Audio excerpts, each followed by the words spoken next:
Welcome you back, Nick, to the KP podcast. I was trying to think of another name. I think probably the amateur bull rider from Ingham is the best one. You told me you're doing that bull ride every year. Every year, so it started a bit of a tradition. To make a scene. I did it once, and it was such a success that they turned it into a bit of a challenge every year. The member for Hinchinbrook, whoever that is at the time, will be riding against 3 other charity bull riders and raising money for local charity. And I've said, I'm going to keep doing it until I make that 8 seconds, and I'm up to about 5 seconds from memory, or 4 seconds or something. And just go smaller on the animal. I tell you what, last time they put me on a bull, it was like, could you have found a bigger one? I think it's become the running joke. We're going to get this guy trampled eventually, but that's not what we're here for today, Rob. My integrity is up there, but I know a few other people in Queensland government are having some dramas of that at the moment.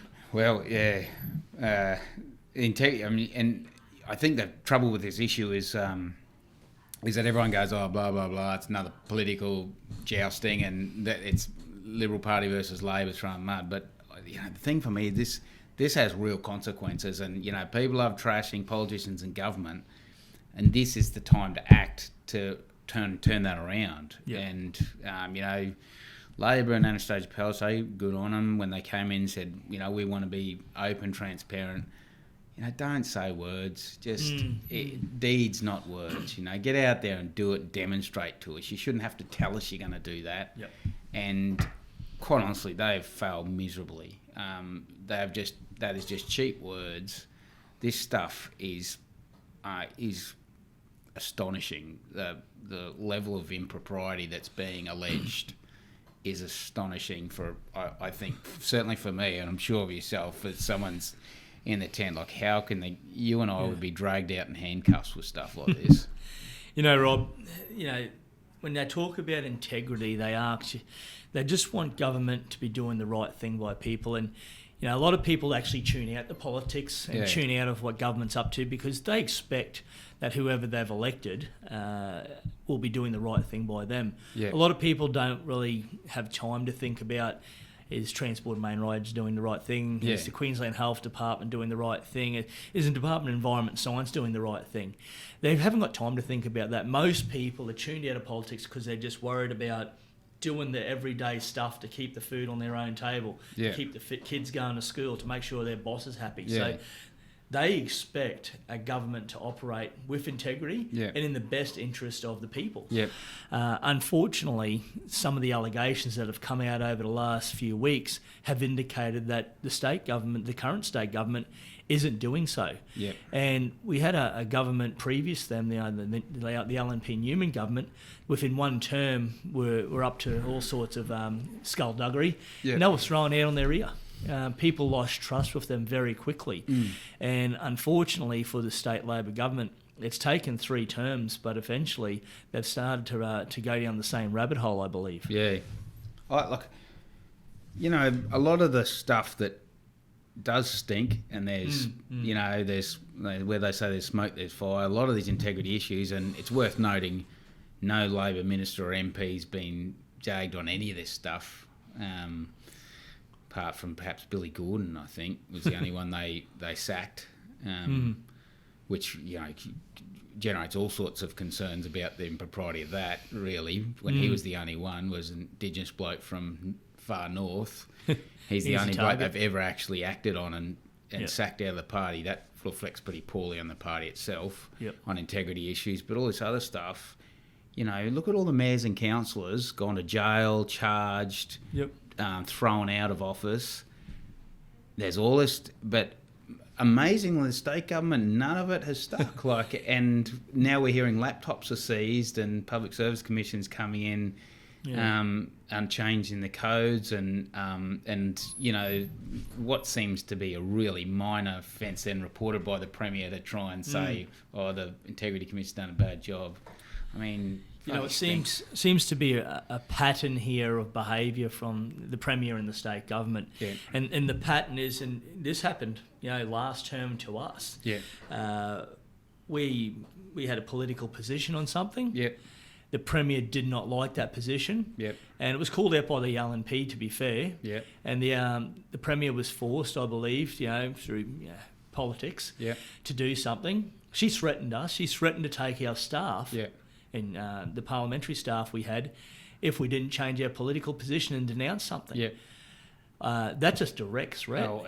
She followed through with it. We lost 4 staff. Exactly. So, like I said, there's a pattern here. The Integrity Commissioner obviously was doing something that the Premier didn't like, and it would stand to reason that after a threat of taking the staff, shutting the office down, the Premier has then acted on it. And Nicholas, the fact is Nicholas Devon's there no longer. She's resigned. So I mean, and again, bringing this back to what's this mean and how do you fix it? Because it underlies the whole thing of government, and it'll actually be so easy for the Premier to turn this around.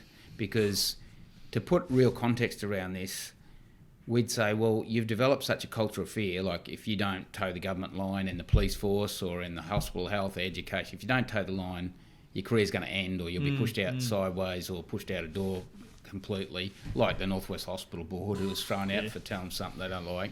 So there's real consequences to mums and dads, kids out there who, rely on hospitals, rely on education system, the police, the youth crime.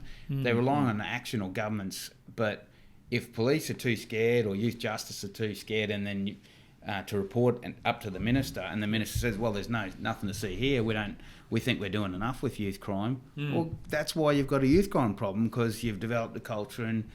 And how it'd be so easy for the Premier to turn around is come up to Townsville and say, you know what, I didn't realise there is a youth crime problem. Well, now you're starting to put trust back in, because you're owning problems that are out there, you're connecting with people, but they remove themselves.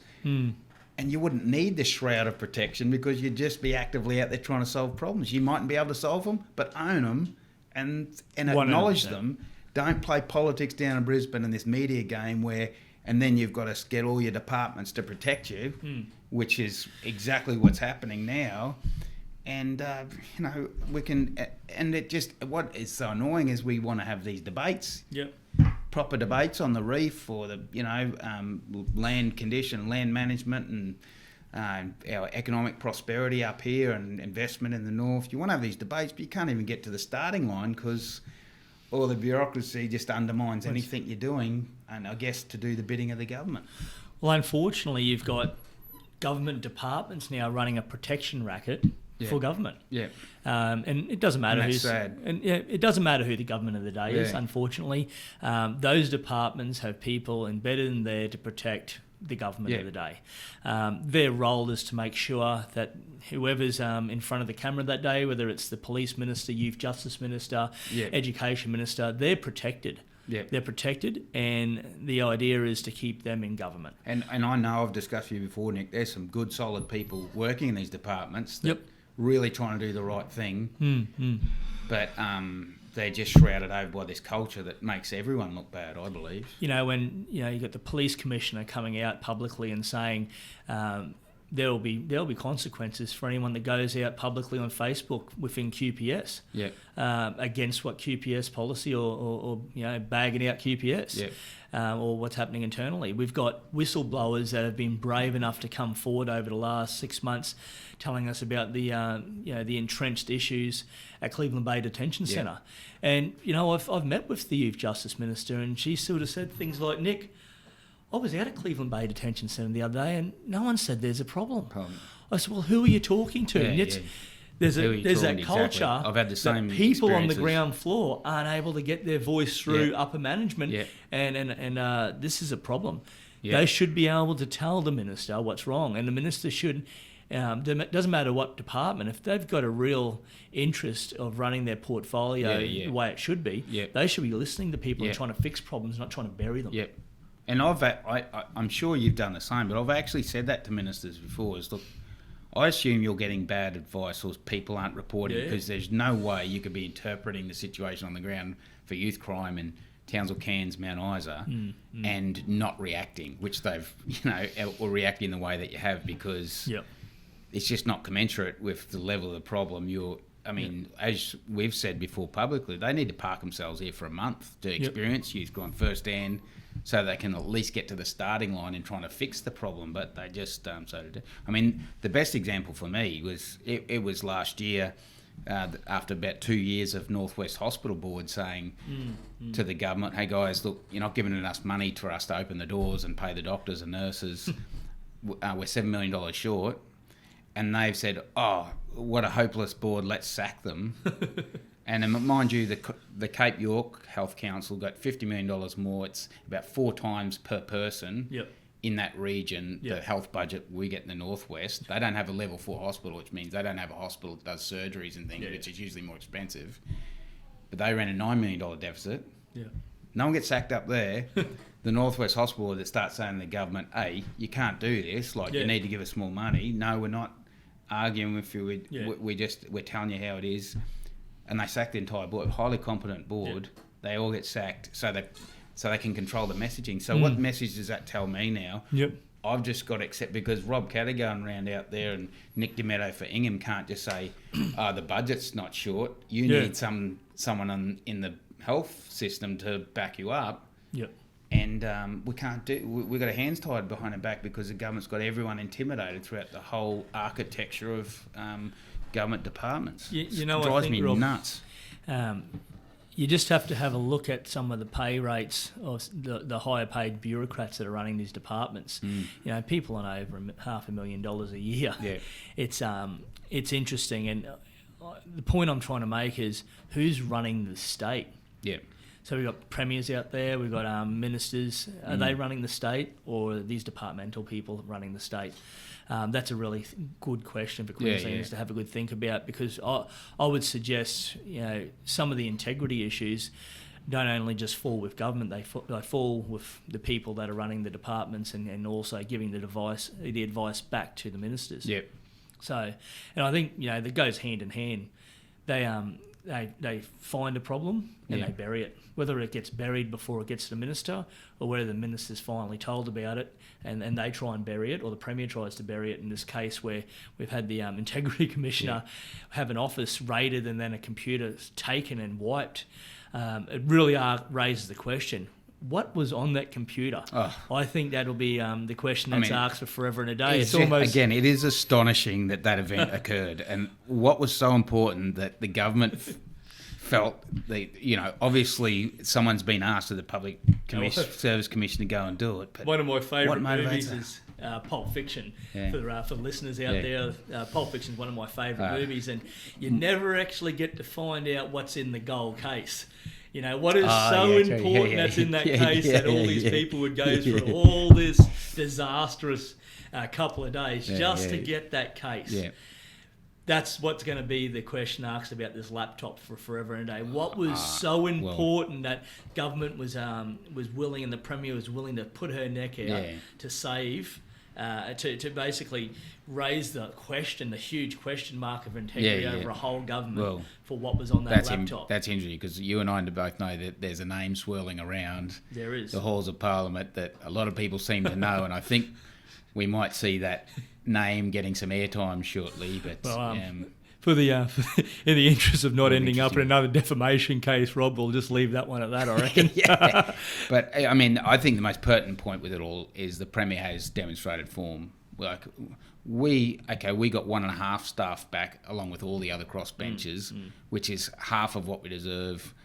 And to put that in context, the government has 220 ministerial staff to help them in their parliamentary activities, which means... Can you say that again? How many staff members helping the ministers? 220 on top of their electorate staff. So you and I get electorate staff. I've got 3, you've got 2. But they get that as well, But on top of that, they've got 220 ministerial staff. The Premier has 30, I'm told, media staff.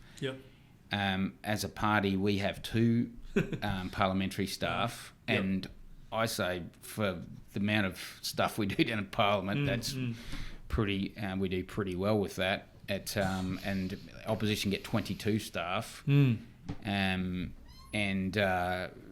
So we were left without staff, and she's made the order to get rid of our staff because we wouldn't bend her will, and it would have seemed you've got to cut and paste to the same issue now with these supposedly independent bodies who, and I think it's worse. I mean, it just makes it so much worse when you don't even own the thing, when you just say, it wasn't me, or, that came through this person or that. Yep. No, hang on, you're the boss. Like, you're overseeing all this, take some ownership of it. And look, to me, this is not about getting rid of the Premier or anything. No. She can maybe walk away from this issue, but don't pretend you had nothing to do with it. Don't pretend this is nothing. This stinks. There's something going on there. And don't erode the trust of the public any more than you already have. Well, I think what Queenslanders want from any government is to get back to the core business of government. Exactly. And that is running the state. Yeah. I mean, you and I don't want to be talking about this all the time. Not running interference for odd questions that may come across, or difficult questions from a media or a personality or a journalist. Yeah. Stop running interference on a daily basis and start running the state. Isn't that the point? Like, you and I, we can accept if they're not going to fix youth crime, but just don't pretend it doesn't exist. Like, Correct. Let's have a debate about it. If you think you're doing enough and that's right, but don't pretend the issue doesn't exist. Own the problem. Okay, if you're not going to give us funding Mount Isa, fair enough. And you might have a good reason for that because there's not enough money. But just say it. Don't sack people and pretend there's this issue and ruin people's integrity and lives out there by undermining their character. Don't be gutless about it. Own these things, and that's how you restore faith in government. I think what you will find is the government is no longer interested in governing for Queensland. They're more interested in being in government. Yeah. Retaining government. Yeah. And you can see that every day. I agree. Whether it's media releases that are going out, whether it's the interference being played through their media teams and stuff like that, it's not about what's best for Queensland. It's about what's best for the Labor Party at the moment. Anyway, mate, I think that really hits the point when you say we don't want to be talking about this stuff. We have to, because the consequences for us and for the people we represent are very serious if we don't pull this up. And really, I think we've got a really important job actually in KP, because LNP have formed, or they've invited in some distrust from their time in government as well. But we're the ones in there, I guess, as the independent auditor of Parliament inside there, saying we're calling things out. And and I'm not interested in every little, the QBCC with Mick Brani. I don't know a lot about that, or the Mango Cube. I don't know a lot about. I'm not interested in that so much. Where I am interested is when it affects, when that shows influence of people not doing their job through the government departments and not allowed to perform for. Those departments are not there for the Labor Party or for the good of the government. They're there for the people of Queensland. And if people in police or youth justice in North Queensland can't do their job and report up, that's what makes me angry, because they're not the Labor Party or the government's people. They're the taxpayers of Queensland own those jobs. They belong to them, not the government. And they've forgotten that. They use them as their little play toy, and that's the thing, that... I think the role we've got to play in the state parliament to address this. There's a really, really good article I read on the weekend from Peter Gleeson, and he focused in on the Joe era, and he focused in even a little bit further on the Minister for Everything, Russ Hinds. Oh, yeah. And he said he was basically accused of being one of the most corrupt politicians out there, taking money here, taking money there, but he was quite open with it. And he actually wore it on his sleeve. This is the Gleeson article on the weekend. He said, he wore it on his sleeve. Yeah. But what we've got entrenched in modern day government is a way of hiding the corruption or hiding the mates looking after mates, as they called it in the article. And, it's true. It seems to be this firm always gets the engineering on the jobs, and if you want to get a project over the line, well, you've got to go and pay this company to do the feasibility study or the business case. So there's this mates looking after mates culture that's been adopted quite well. And whether it's union mates, whether it's other businesses, corporate entities, And I think the longer... The state government, the Queensland state government, when Labor took power, they probably came in with all the best intentions. But it just seems the longer they're in government, or anyone's in government, the more they seem to feel like they can get away with this stuff. Yeah. So, Rob, let's put a bookend on this. What is the solution? How does Queensland restore integrity in its government? It's an issue for the government, and they can play this game and try and play games in the meeting, say it's just a vibe, and manipulate the committee systems and whatever else they use their numbers in Parliament to do it, as they did with our issue, with our staffing. And let's not forget in that area that it was either Triple C or the DPP had come out and said it appears there's a prima facie case for a breach of the criminal code from the Premier, which is the first time anyone said that in Queensland's history. Where, and there's potential for a Premier to face criminal charges. I'm sure there's some bullets being sweat that day. Yeah, which ended up in going into Parliament and getting a get out of jail free code because they used their numbers to that it couldn't be dealt with in the courts afterwards. But in amongst that issue, so let's make that quite clear. Politicians using their power to be above what would be the law. Yeah. That's incredible. And Queenslanders out there, I think a lot of Queenslanders out there would be disgusted to think that you could deal with something within Parliament that could potentially be seen as a criminal matter, where Joe Bloggs on the street would be in front of a magistrate. Yeah. Well, again, being mindful of, because I've already been served one defamation letter from them, but being mindful of those sort of issues. Just the facts speak for themselves. That statement was made, and I'm pretty sure it was the Triple C, but the matter then got referred back to the Ethics Committee, which is controlled by the government of the day. They have the numbers, and pops out as a motion in Parliament, says that no further action can be taken in the Premier outside of Parliament. So the effect of it is it's a get a jail free card for someone if you control the numbers in the Parliament. Yeah. And you're encountering a possible criminal charge outside the Parliament. Like that's serious. And I remember at the time issue. you're putting a claim out there publicly that there were some problems with the parliamentary systems, and you basically got a slap on the wrist, didn't you? You had to go into Parliament and make an apology to that, didn't you? Yeah, I did. Yeah, and that was really. More me just trying to present the facts as it was, and you questioned integrity, and once again slapped down, and that's the lesson they want you must comply. So it's again, you're saying coming back to the bookends. I think we've got such an important role to play in the KAP, and I don't like using the word minor party because I think we act. Beyond, I think our influence is beyond using the term minor in that state parliament, but I'd say an integral and pivotal part. Well, yeah, I think we can a lot more freely go in there with a lot more independence in the parliament and call things as they are, and I'd like to think we've got a better ear to the public when we can call things out because it's not just political gameplay, and like I said, this to me is not about getting rid of Labor or it's about fixing the inherent problems in the system, and I think one of them is just providing that competition in the Parliament, so there's not just two parties going at it, and they seem to be able to work things pretty well between themselves, so they always fall on their feet, but with us, we can always play that watchdog in there, which don't like doing. Like we want to focus on constructive things and rebuilding Queensland, but I think it's healthy having some people in there who can call it how it is and who have a voice. I mean, without obviously bias with KAP, but I think our party has a really important role to play in the Queensland State Parliament with that. Rob, what I would say is, there's a lot of Queenslanders out there that they'll never vote LNP again, some of these voters, because of some of the things that happened during the Newman government. Distrust is growing out of that. Now you've got this integrity scandal with the Labor government, and you've got a whole heap of voters out there that are really considering where to park their vote next time. And I think, what we've proved over the last 10 years as a party is that we are a growing force. We have integrity, and I'm not going to sit here with my halo around my head because you never know how far that'll slip down and get you at one stage. But the reality is, we've acted with integrity, and people are starting to take notice of us, not because we just yell at the government like opposition, and they're bad, we're good, but we're actually showing people why we're good.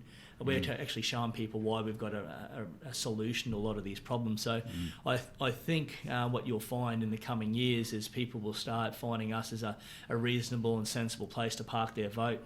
Yeah. I mean, that's obviously, my ambition as well. And I just hope out of this that the public don't sort of become more complacent and write off this as just another political game. I really hope they hold the Premier to account on this. I think it's just so important that people stay vigilant, because you'll just empower her or someone who comes after to treat the system and taxpayers' resources in these departments with contempt and as a political toy. And I think that would be really sad if people became accepting of that in Queensland. I think they've really got to show their opposition and attitude towards the Premier. Well, Queenslanders deserve better. It's pretty simple. No. All right, mate. Good to see you. Always a pleasure to have a yarn. Be careful flying that plane back to Mount Isa today, and you look after yourself. Well, you remember if bull riding and rodeo, the saying is all the delivery is broken bones and broken homes. I'll take that on board. Thanks, See you, mate.